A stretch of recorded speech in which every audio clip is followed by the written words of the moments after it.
Hello, welcome to Scarritt Bennett and the evening of Poet's Corner.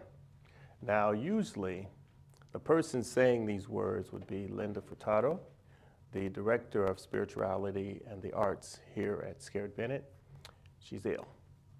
So, I'm the feature tonight, Henry L. Jones, and also introducing myself, which is a bit odd. In short, I love to write, particularly poetry, as well as paint. And those two main expressions are what keep me going. Thank you for coming tonight, and the people who are here in person, as well as the people who are online. I'm going to share new poetry.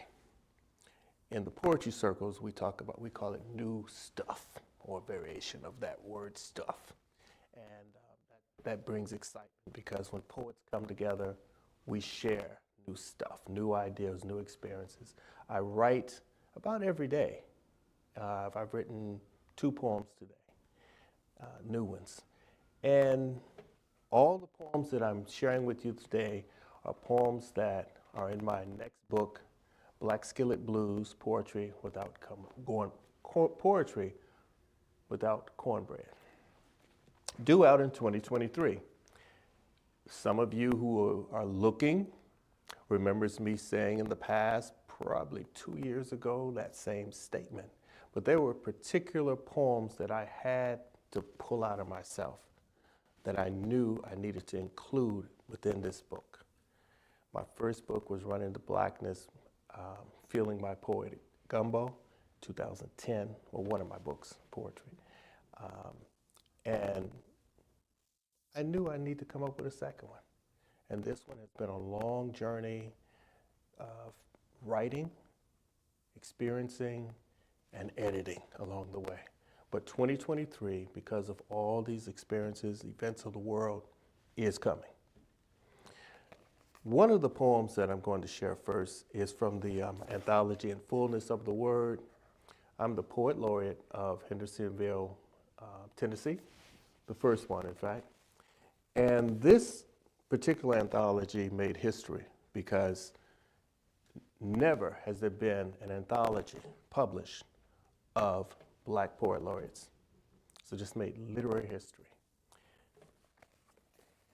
So this poem, I have several poems in here. It was published by Fifth One, and it came out in April this year. This poem is titled, We Have a New Dream, for the many we have lost. Silence is an echoed form of acceptance which allows the hatred to spread. A wildfire wants bones as tender to burn everything to the ground.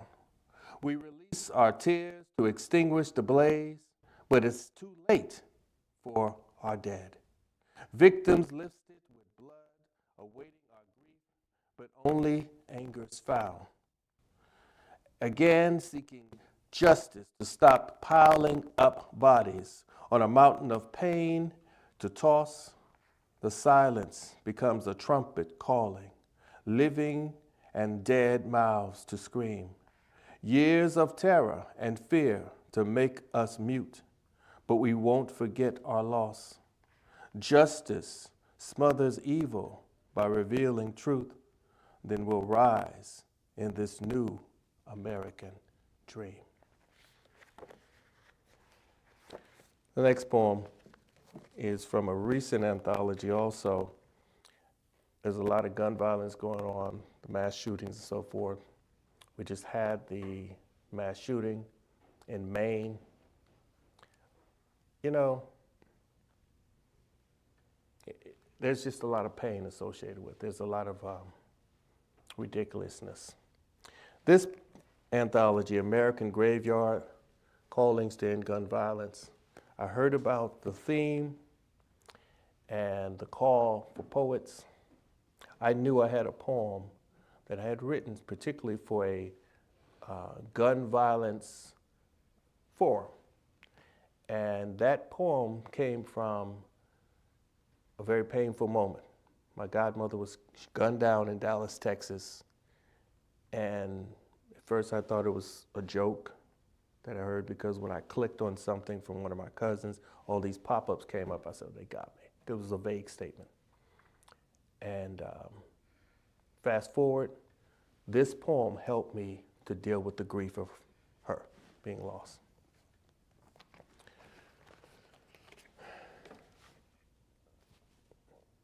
The poem is titled The Music of Whiskey, Cigarettes, and Bullets, to Gloria Montgomery.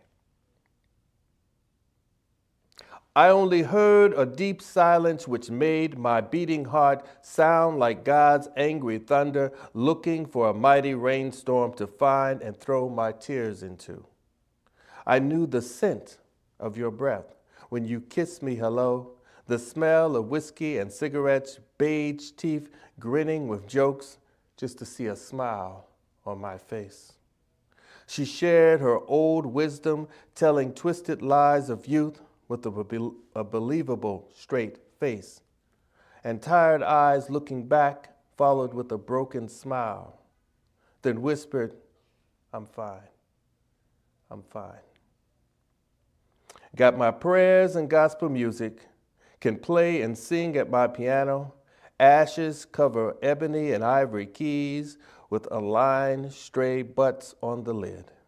Tease because you were black enough to cuddle in your own shadow and hide. Pretend not to be real and feel the hurt when they tease and sometimes please your ebony with words and later whiskey. Drunken days wanting company, no one comes to listen anymore. Wrapped in an old quilt for comfort. Fabric wings as sewn with love, lost in the pattern of loneliness. Thinking about the many days circling with laughter and sorrow, stitch after stitch after stitch until done right. She still hears their voices. That spot of blood in the middle marks where a little newborn was born, clinging with those little baby fingers. Don't you dare wash this quilt. She can still hear the mother's cries and the baby's screams, covered and cradled in the colors. Chilly bones felt in the dry marrow, getting up to sip some whiskey to warm the forever flu-like coldness away. Sits at her piano to wait for music. Damn thing's just too old to play, but enough cigarettes and whiskey make the tuning sound just right.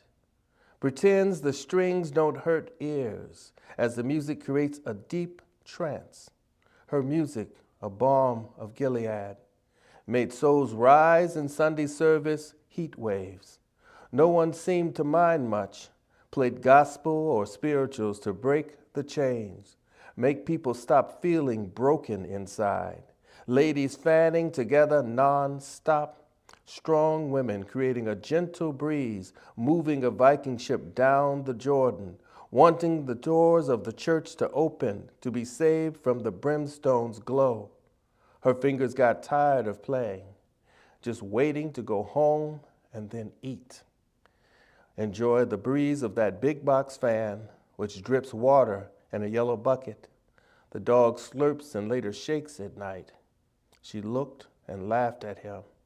Her familiar alcohol withdrawal days, when she screamed so loud her song notes were frightened of her, but were protected by staffs and pauses, until one day they heard strange sounds. Sonic booms inside the cloudless house, gunshots flew inside the heated winds, bullets and blood splattered forensic art, drifting smoke above her fallen body. I only heard a dead silence, which made my beating heart sound like God's angry thunder, looking for a mighty rainstorm to find and throw my tears into. I knew the scent of your breath when you kissed me hello, the smell of whiskey and cigarettes, beige teeth grinning with jokes. But now, there's no smile on my face.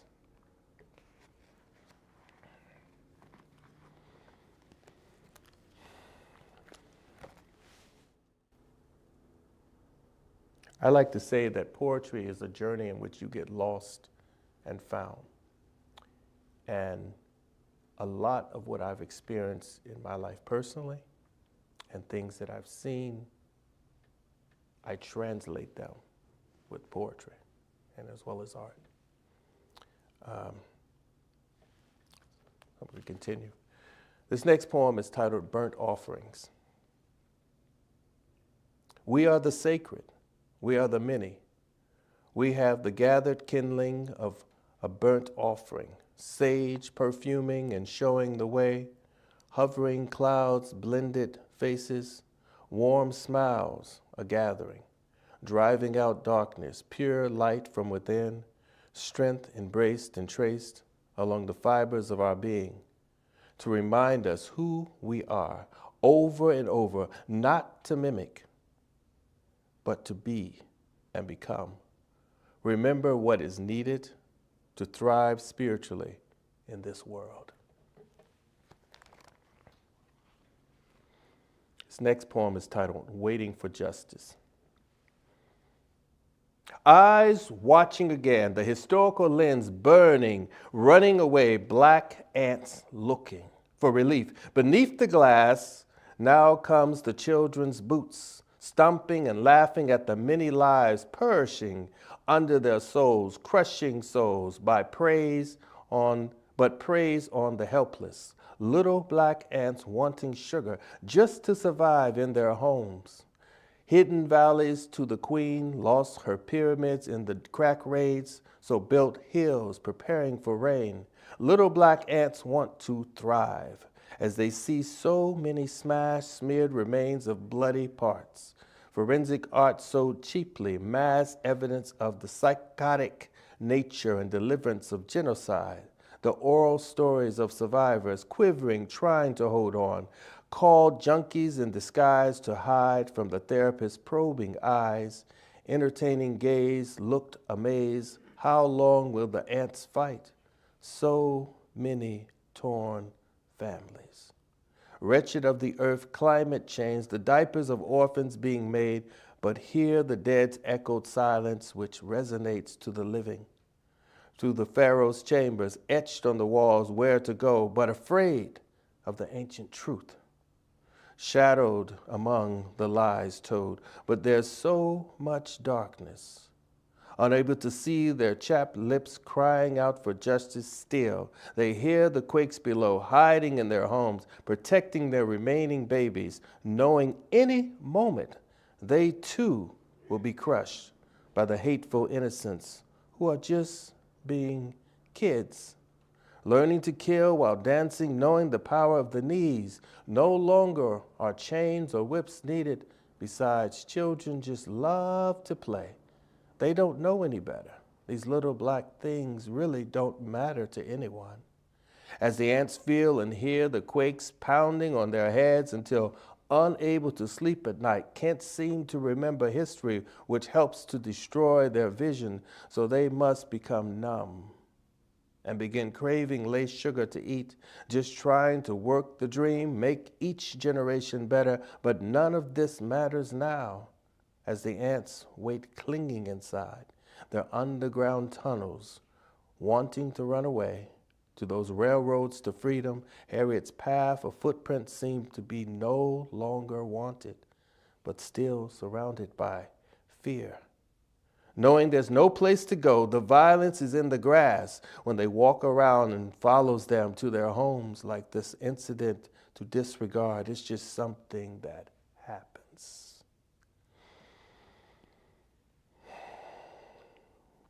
Who showed these children how to use their knees for joy and feet? Jump high enough to rise in the world, to become mighty Greek gods, worthy to sacrifice with bloodshed, then mount their statues on buildings. How many dead ants are needed? As tunnels collapse, they suffocate, crying out so many times for hope, which comes in small grains, portioned to feed each mouth, the bitter commune to swallow. Many say it's better than before. The ants bend their legs to pray, with eyes closed just to hold on. waiting for justice, just to hold on, just to hold on. But there never seems to be enough. Waiting for justice. Its next poem is titled, The Streetlight Reveals the Truth. Streetlights dim through the almost night, reflecting a trail of broken glass, nuggets from the rainbow, shining halos to the promised land of gold and dreams. Full of smiling white teeth, biting lies and spitting remorse into the eyes of strangers who refuse to drop money in my hat as I sing and pray and whisper, God bless you. God bless you for giving. God bless you. God bless you for caring enough today. I clutch the coins and few bills, hoping not to be killed for the $6.34 gifted to me for my morning meal. I lay waiting for the sun to set in the safety and familiar comfort of my box, filled with blankets, watching the shallow glow along the edges of the glassy crystals, the silvers of broken, fragile dreams. Cast out the pigs from my heart, pumped by the devil's hand job. His pupils are like diamonds. That's what this drug tells me. One is like a mirror showing my face. I cry as my eyes become tired. I see the thrown away remains of an old man, a broken man. That is me, soon to die on the streets. This next poem is titled Layers of Truth. Revealing the truth, a truth, a truth. Between the echoes of screaming, wanting justice, climbing onto the piled generations of pain, no bomb, just gasoline and matches burn away the past until nothing remains but an anthill, awaiting and signaling rain, now hide because too much is being revealed to prying eyes who want redemption and answers. Now coming forth between the branches of fire, stacked bones and flesh to consume the mouths and melt the throats with heat.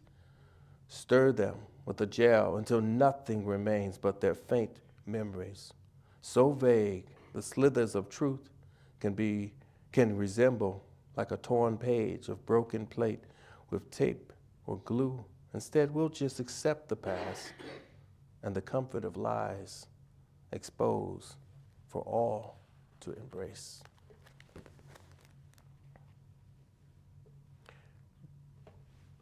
Scarritt Bennett is about racial and social justice as well as spirituality and all these other wonderful things.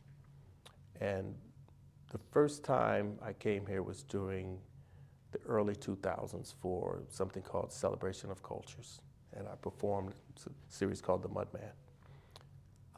So every time I come on this campus, it's a little nostalgic. It's a little nostalgic. And I was told, well, you've been here a while, but I enjoy coming back here with my art and poetry. The Mudman series dealt with a lot of cultural changes and identity. And so I hit hard sometimes with some poems, but now I'm gonna lighten up. Okay. This is a love poem. And it actually does not have a title yet. I'm waiting for it to come. You are my fire of which I burn, glowing and heated by you until our passion turns me into a gentle ash, where I lay in silence, feeling my sweat dripping to be resurrected again and again and again, and then die by your fire again and again and again. There's just me and you and this fire. This next poem is titled Depression. No, it's not a happy poem. Depression. A heavy heart will pull the spirit to deep depths into a darkness, seemingly devoid of hope, which the mind can't understand. The head wants to see a path of clarity. Thoughts are anchored into pitch, which seems unmoved, abandoned, and unloved. It is there where the anchor pokes into the flesh, the heart screams silently and bleeds slowly.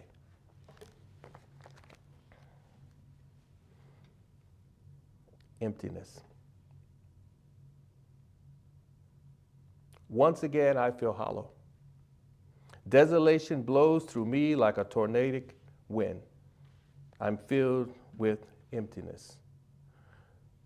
Sitting here waiting, looking, should I grab the dusty bottle of old gin to pour down my throat, then welcome the sting and blurry eyes, let the twin of water find my stomach, which is full of spicy comfort food, swimming around in my belly, burning to help me feel alive again.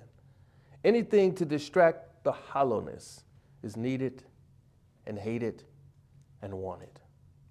While hoping the fire will pass, wondering why I ate that food, knowing the heat would burn my insides, I just wanted to feel something, even if it hurts.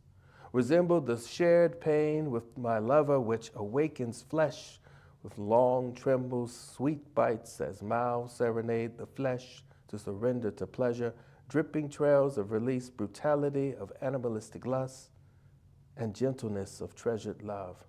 Perhaps a blended mixture of both, edging on ecstasy into our storm soaks and floats us in a pond, holding each other in this eternal peace, enjoying the little death. But now, I'm surrounded by darkness, made like those rain clouds which help camouflage my tears, but wasn't alone for the moment. My ignited stomach didn't mimic emotions, but only eclipsed desire, a shadow without sun or you, blended in the inner pitch of night, searching for a rope to grab and become a tether to hold on to, above this greedy black hole, pulling and sucking me deeper and deeper into its well, promising not to crush me, but deliver me to another place, a better place of different suns. I feel only the continued lure falling as nothing seems to help. But then I feel your eyes on me. I turn my head just slightly and see your smiling face. Your eyes reach me, regardless of the distance or across the crowd of people. We look and only see each other. You shine like the sun, removing the clouds and rains, parting away to look back to see better days, when in your arms I become anew again, reborn for another day.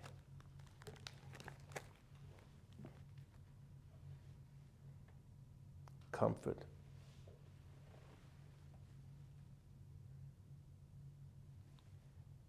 I embraced her, kissed her tears, drenching my lips and the pillow, then held her to rock her to sleep, calm the grief, hoping her pain faded soon. Comfort.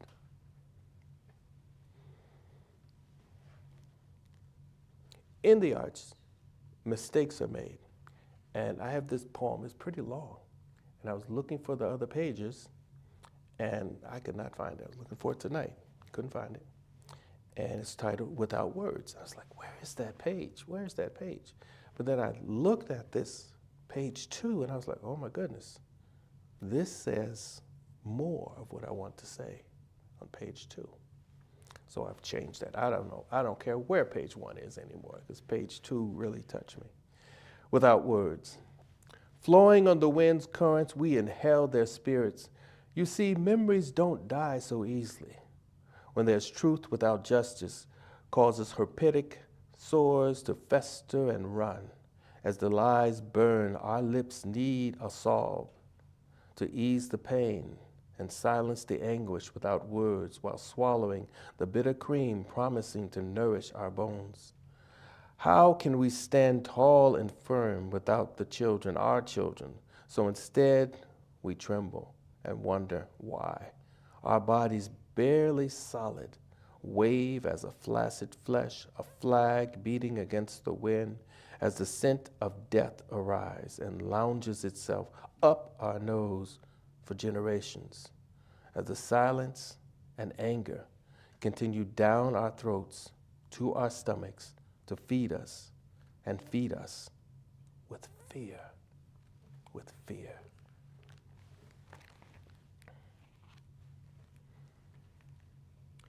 I promised myself after this particular poem, I would not put another poem in my forthcoming book. This poem I finished Monday, did a little editing Tuesday, and I said this has to go in. It's called Wet. I'm the water from the well for feeling a thirst for chapped lips. I'm the tears from the eyes falling down cheeks from joy and grief. I'm the rain, there's chaos. Hey, brother. I'm the rain from the sky hanging as morning dew on swollen petals. I'm the sweat from their labor, standing for hours working to just get by. I'm the stream from the creek, flowing against stones to push swimming life. I'm the spit from the mouth, shouting angry words to express anger. I'm the pee from the newborn, leaking into a diaper for the first time. I'm the blood from the heart, moving all over to feed flesh and bone. I'm the snow from the storm, freezing autumn's bed to put the world to sleep. I'm the pus from a wound, leaking from a bandage to release infection. I'm the passion between two lovers, holding onto each other to gently float away. I'm the tides from the beaches, pulling by the moon to find a shore. Wet.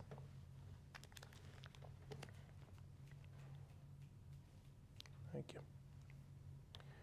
This next poem is titled, Once We Ran with the Wind. Eyes searching for old paths, longing to find our lost dreams, once so easily found in the streets named after no one we knew or anyone who cared about us. Legs racing for the house, seeing a beacon to get home before the streetlights came on, lit for swift children to know, passing, smiling, waving neighbors. Better move your butt faster. They knew why you ran, to prevent whippings with a belt. For being late, not again. So you ran like a gazelle, swallowed Wilma's breath, giving you a second wind, pretending to be the hero Flash. Better get home soon, late legs, as trails of dry leaves rise and fall, quickly hiding your direction so hunters couldn't follow you home. Mark that sacred space as condemned. Our house was all we had, but just enough to make us believe we were safe at night. A house where laughter painted the walls, layered memories of joy and pain, welcome griot voices that echoed history with stories about the now to now. As bowlegs kept moving and knowing, we walked along broken roads to work. We marched on many streets for justice. We ran through grassy fields for freedom. We danced to release our heartache until weary and worn, but we kept moving. We kept moving until those legs found their way back home. No matter how far, they never stopped, finding a way to make a way back.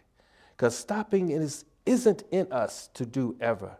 So when we fall, we rise mighty again. On strong currents with wide wings, we learn to fly away, seeing faces as pavers along the paths. Those journeys of rising and falling, so many times we became dizzy. But we just smiled, still moving, and changed motion into music, pulling out songs from our hearts, singing words from our longing, old spirituals of those way makers. Now we struggle to keep going. No one can see us moving along, ghostly glances to pass us, of us past new faces, twisted smiles stand their ground, new roads, new faces, new places. We just gone, vanished overnight. pretending we never existed. Only secret remains found of us as eyes searching for old paths, longing to find our lost dreams. Once we ran with the wind. That came from a project dealing with genocide, dealing with, oh my goodness, why did I say genocide? Moving in North Nashville, moving out people from the area, predominantly black. Gentrification. Forgive my saying genocide. I don't know why. And this next poem has nothing to do with genocide, so I don't know what it's about. Gentrification. It was part of an art exhibit, me and Omar Booker. We went, did a documentary with a filmmaker and curator, and it was a wonderful experience. We painted about how we saw and interacted with those parts of the neighborhood, and that poem came from that, and I sent it to the curator. He's like, yeah, that kind of embraces your imagery of the two. This next poem is titled Reaching Between Us. Reaching beyond realms, separated flesh, devoid emotions. Abandoned in a field, found a place among branches, trunks, and roots for needed strength, embracing the shelter, silence, broken, welcome, gentle streams of breath, fears dissolve, dripping weakness, comfortable flow of tears, dew making contact, blended bark of safety, skin on skin, revealing too much again, but fear broken, just holding on to you in this peaceful forest, reaching between us. The little deaf. I pride myself on loving the origin of words. When I hear a new word or certain phrases, I get excited because words excite me. And it was only recently I looked at this poem. It's titled The Little Deaf. And some of you may know what that means, the little deaf. It's an expression, means a climax. And I was like, why did I name this? So this poem's title probably would change. But as I read it, you'll see, well, yeah, he is describing a little deaf, but it's not a sexual poem. I mean, I looked at it because I was looking over the poem. And I said, oh my gosh. Okay, The Little Deaf. My truth is filled with pain and joy, stale memories which keep their funk up my nose like the lingering scent of death clinging on the nostril hairs as grief and that smell attempt to suffocate my emotions again, deliberately taking my breath away in disbelief. You never forget the smell of death. Not wanting to fully understand or accept the loved one who's dead is truly gone.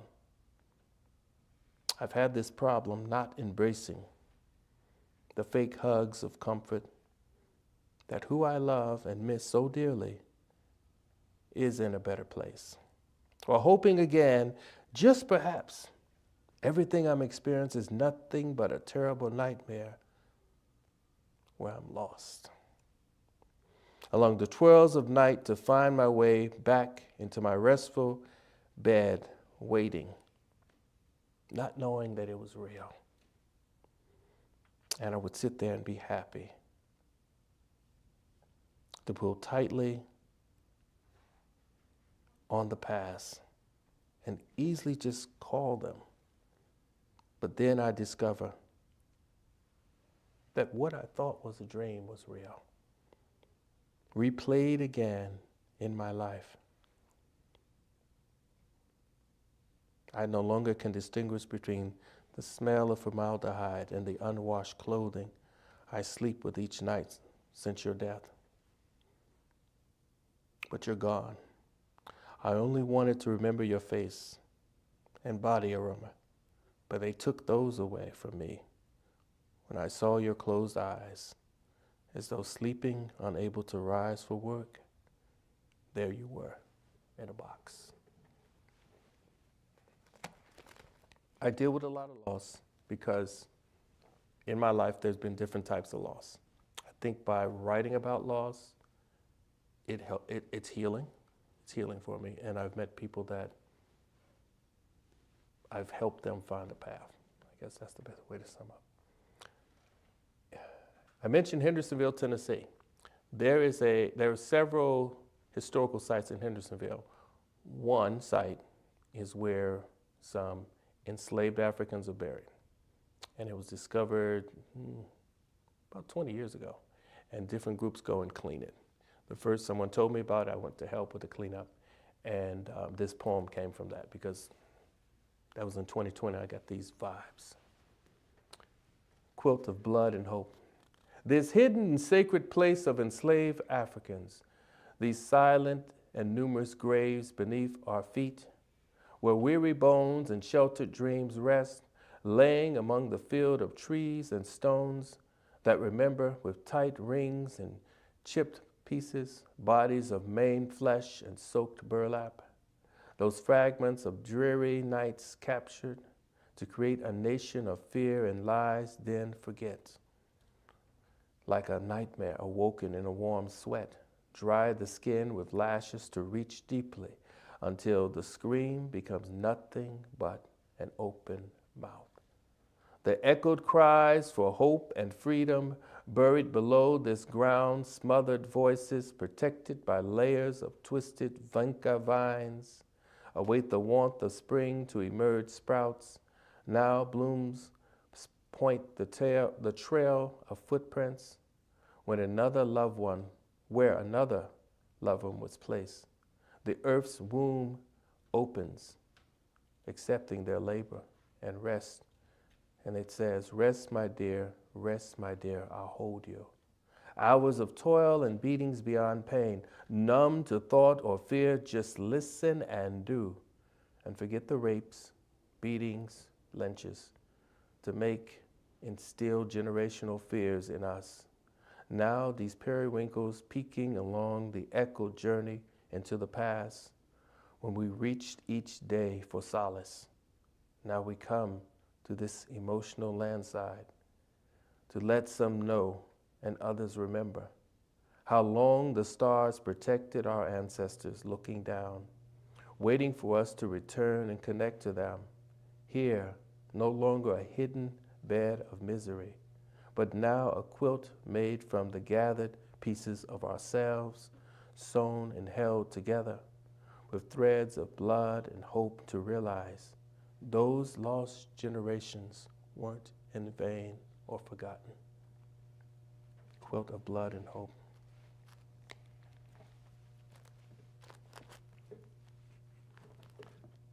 It's about 60 minutes. I said I could read 61-minute poems, or I can just, gather some. Yeah, so I'm keeping track. This next poem is titled, We Have a New Dream for the Many. Disregard that because I read that in the anthology. I said, why does that sound familiar? The next poem is titled, His Story of the Gun. Are you afraid of my face? Or perhaps my eyes? When in defiance I dare to look at you and stare. Remembering the years of hatred and violence, echoed through the centuries, a song of madness still sung, where within my heart are many sorrow songs of jubilee, seeking a path to freedom still, while longing in this nightmare. I try to awake from it each night, but instead you make the solution, condone the policy, applaud the effort to shoot anything black or brown dead. Dead. Perhaps to end the legacy of fear on both sides of the river. Then you smile, knowing in pride you've shot another silhouette. You carry home trophies from the hunt. I send home tears of my life. His next poem is titled, Sleep, My Little Children. I remember feeling a sharp pain, many sharp pains, like poking needles stinging in different parts of my body. I fell like an autumn leaf slowly gliding to a bed of layered, crushed colors. Beauty around me made me speechless. Silence covered me in a cold stillness. A chill reaching my bones like the flu. I tried to speak, but only my mind moved. Words leaked out of my mouth like drool, flowing and then falling like lost dew from leaves after a spring rain. But it was the crimson red droplets bubbling from my flesh, words as quivered nonsense, framed from my chapped lips, my tongue tasting the soup in my mouth where I only swallow the reality of being shot, looking for an escape. My heartbeats echoed in my head. Was that the reaper's song singing to me? I counted breaths, wondering where was that light they spoke of. My stomach felt empty, making room for the grief I must slightly digest. Violence nourishing this last sacrifice. Am I the lamb slaughtered on Golgotha before the sun rose, drained and thrown at feet as an offering, seeking a smile of who and what I was? Is this what's meant by sacred? Regardless of the prayed to names, laying here on the hill under streetlights, pickled and perfumed for eyes to swell and become filled.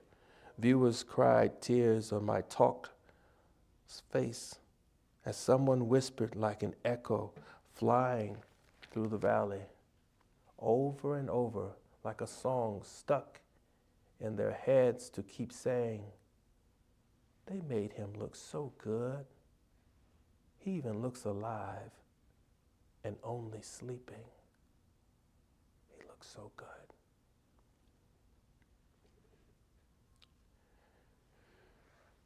This next poem is titled, I Am Dead, You Know. I am the flesh target silhouette smiling, daring you to smile back, paper flying in the window, a stray piece of freedom longing to find a place to land, but blowing wind gives me the illusion of flight. As though I had wings to lift myself from this stirring free fall, fear covers my eyes as I believe the ground is about to grab me and snatch me from the wind, throwing me into the ground. Where are you going? The earth screams and wonders. Where have you been? The earth whispers. Show me your hands, the earth demands. I tremble in the gravel, wondering if the road will show me a path to run away. Keep my hands up. Don't move. Don't move. Why are you here? Where are you going? Are you on parole? Do you have a gun? Do you have drugs? Keep your hands up. Don't move. Don't move. Why are you moving? What are you doing? Stop. Put your gun down. Put that gun down. I don't have a gun. Put it down. Put it down. Put it down. I was shot. Sweet 16 times. I feel dead inside. I feel dead inside today. A cold wind stolen from my lungs. When you feel a chill, it's a ghost. The faint breath of life roaming on the wind like a lost song. It's me, roaming from the hushed veil of life, asking one thing, why? Why? Why?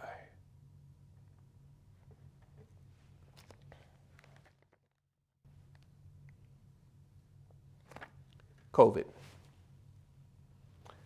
I got COVID. I dealt with COVID.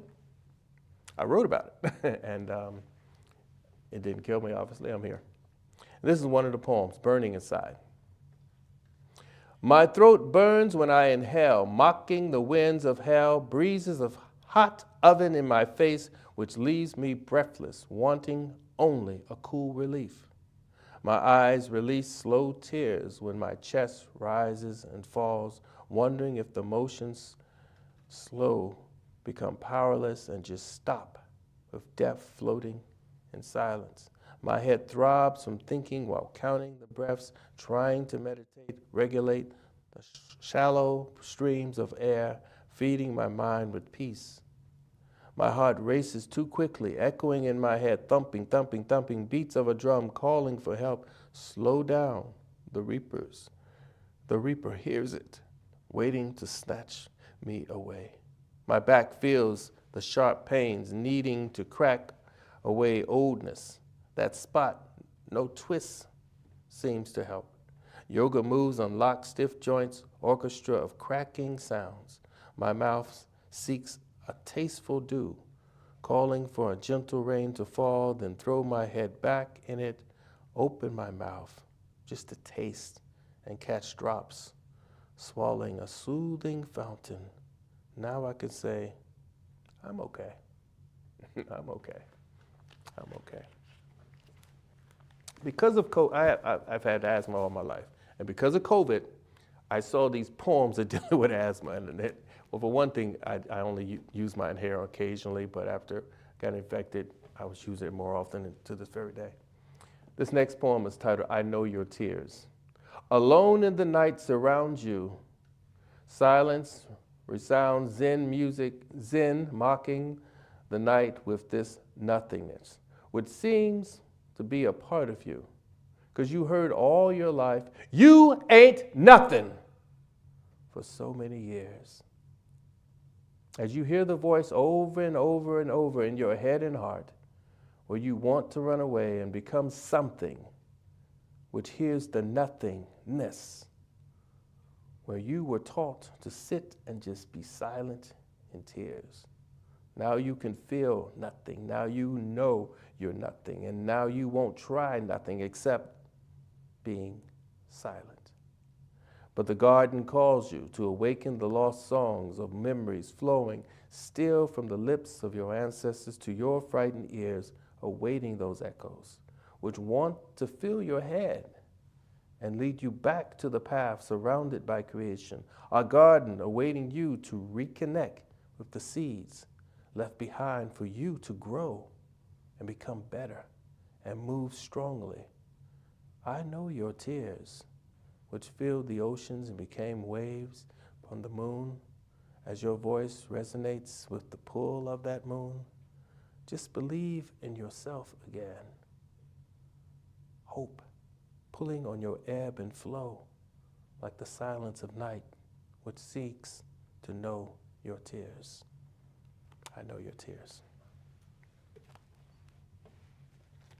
I am almost done. Above my head, searching for James. James Baldwin, that's the James in this poem. I love his work. In fact, at our public library, they have this stand for free books, and what do I see? A book I already have just above my head. I was like, oh yes. So I took that book. This poem was written from a fellowship program called Artwire. Just above my head, searching for James.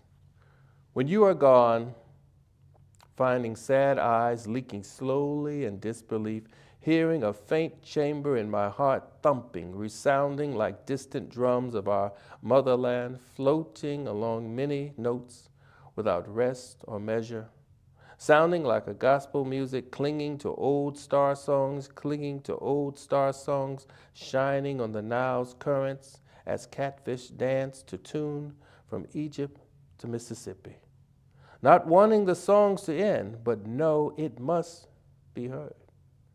As blurs in the deep, trying to find his words, lost in this sea of tears cast from many oceans, wetting many pages with the stain of freedom until the whiskey becomes jealous of this grief. So we drank and drank and drank, hoping to drown you in the swirls between sips and the amber fires which once was you. Stinging when going down, laughter when resting long, not 1 minute or second of mourning about you. Instead, we listen to music which reminds us of you, that nomadic native son known for your torn soul, trapped in confined pages, still an old pastor's son. Graceful lips chanting freedom of the soul and heart to rise one day from the dirty black, twisted by the neck to silence the screams with the bloody flag, layered of violence sewn into the fabric of a nation. Marvel at us, making things, pavers of crushed heads, thoughts of a better life, wrapped in fear of night. Torrid angels crave salvation, bring us cotton bundles made into a rope for comfort and fire to dry our sweat of labor and seal our wounds. Rambled prayers sung to us, preacher man's son just smiles at the choir and runs to Paris. The wild child knew angels brought death, not redemptions, but his father shouted in his fiery sermon and told them just to hold on, hang on, and the Lord will save you. As you saw from a sycamore tree, strange fruit becoming too ripe for grieving open mouths to even make sound, to eat with their communion bread and vinegar red wine to save them, leaking into eyes all those tears, but knew you had to see from that it was just another way to die. Another love poem, I Need You. This poem went through 3 titles, and I said that title fits because the title itself expressed, it could be a poem itself. That's what we say. I need you. I want to know you're there by my side, awaiting my end, and hear your mouth, hear your voice in the air as you whisper words to send to my ears as I stir old regret. My body of weak flesh and bone, finding you was a fantasy met, made love and no longer alone. I trusted you to help mend me. Your love, a balm to heal my past, defeated my demons, now I'm free, wondering how to make that last. Broken thoughts to just throw away, cut and bleed into a drinking glass, to swallow hushed secrets each day, drowning in tears I want to pass. It's your warm touches that distract my mind, as my heartbeats become heavy like lead. Stomped, crushed autumn leaves that feet find, it's my brittle body embracing for the dead. I desire a painless peace from above, as images of us replay like movies in my head. I smile at them, seeing our life of love.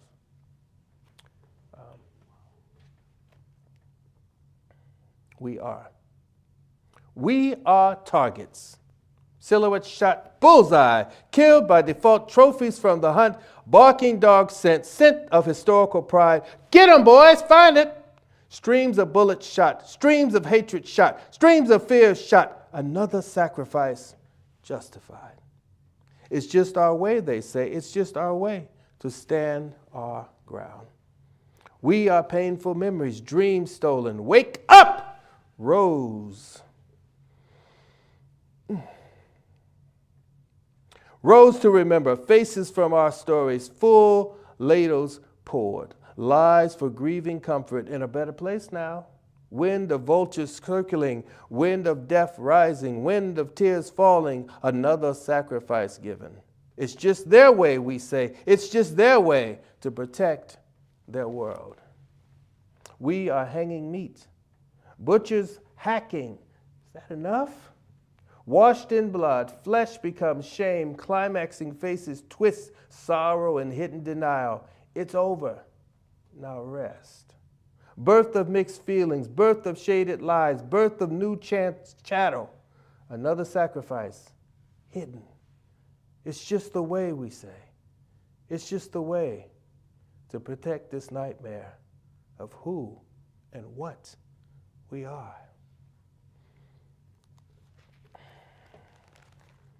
We are.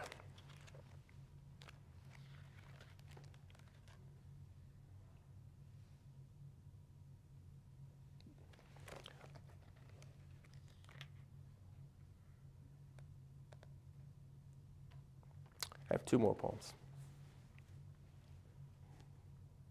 This poem is titled, I Am Still Searching for You. Where are you, my love? Again, I stand here looking up and down into the streets, searching for your face. Among the crowds of people passing like a flowing stream, I stare while counting heads, hoping one was your crown, glistening along the currents to eventually rise up for air, to see me along the shore and reach for one of my hands.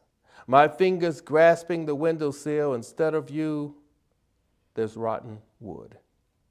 Covered with chipping lead paint, releasing flakes drifting to the road where lovers embrace each other to prevent falling back into loneliness.